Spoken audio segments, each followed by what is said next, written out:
Welcome back to the Foundry by Forge College. I'm your host, and in today's Explainer, we're tackling a major transition in smart contract security, taking those vulnerabilities you just found and actually communicating them effectively. Look, let's just be honest, hunting bugs is a blast, but writing the report, usually kind of awful. But today, we're going to totally flip the script and engineer a way to make people actually listen, understand, and most importantly, fix the issues. Think back for a sec to our previous lesson on impact analysis and prioritization.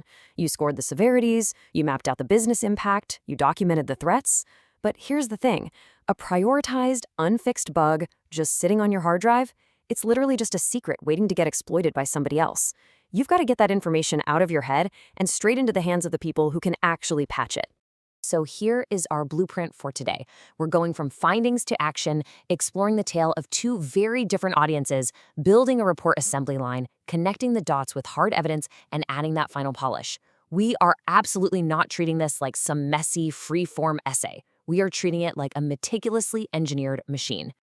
Let's dive right into section 1, from findings to action. This is where we gather up our raw materials. The good news is your raw materials are already right there in front of you. The really heavy lifting, deciding if a bug is a critical, medium, or low severity, is completely done. You've got your impact narratives, you've got your threat documentation ready to go. Now, the goal is just to fold all those concrete inputs into a formal, structured deliverable. We aren't creating new data out of thin air here. We're just organizing what we already have. At the end of the day, a stellar report is honestly just about packaging.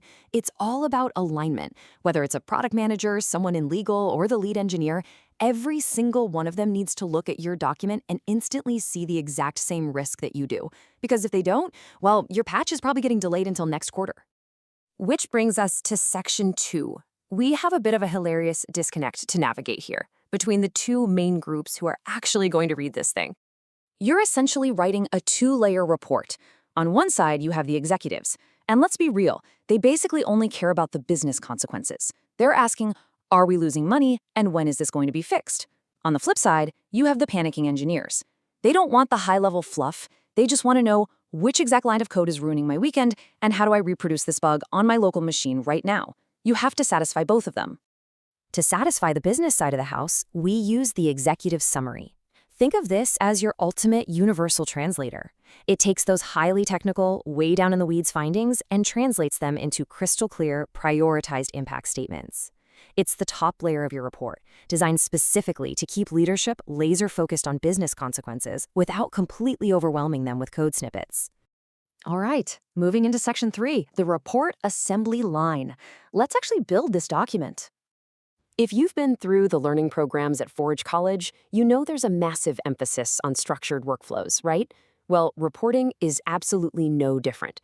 Instead of wrestling with formatting and indentations in a word processor, we use a 3-step programmatic workflow. Step 1, your raw data goes straight into a structured JSON template.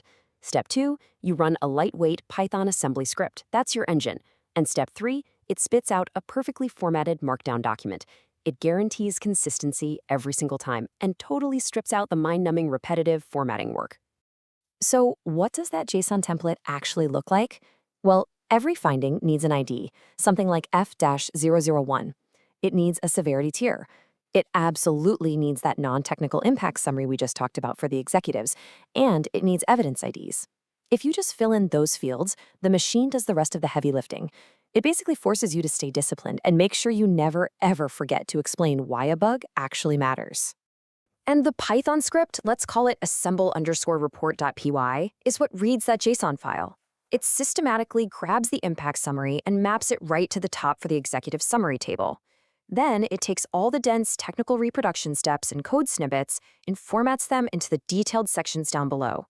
It perfectly separates those two audience layers without you having to copy and paste a single thing.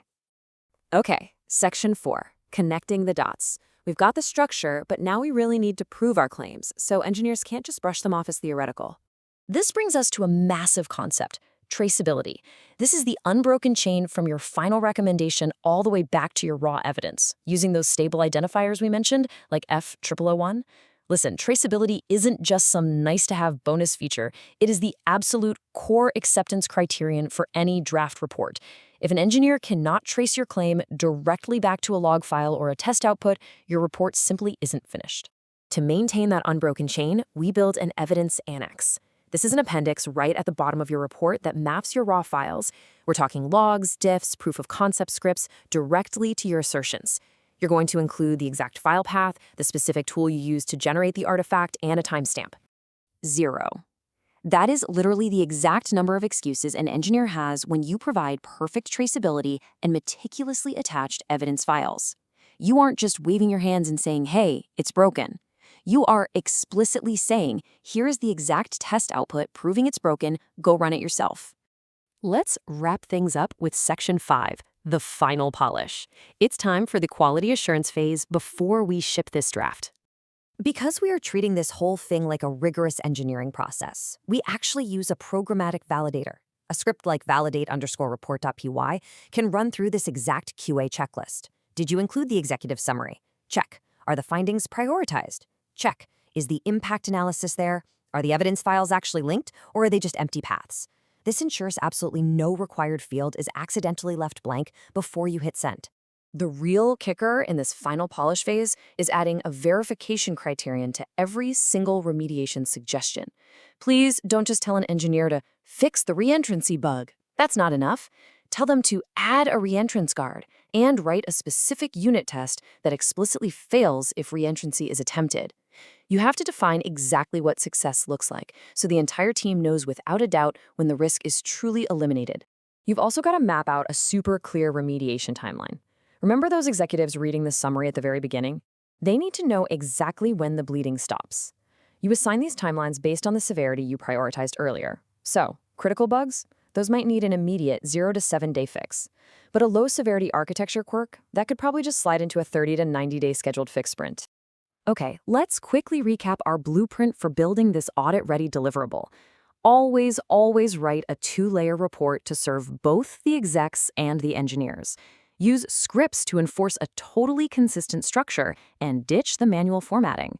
Ensure absolute traceability with your evidence annex, and definitely include a verification criterion so everyone agrees when a bug is actually dead. This beautifully engineered draft is about to become the foundation for everything we do next. Coming up next in the learning track, we're going to take all this structured data and use it to formalize an audit kickoff and officially define our testing methodologies. So, I'll leave you to ponder this.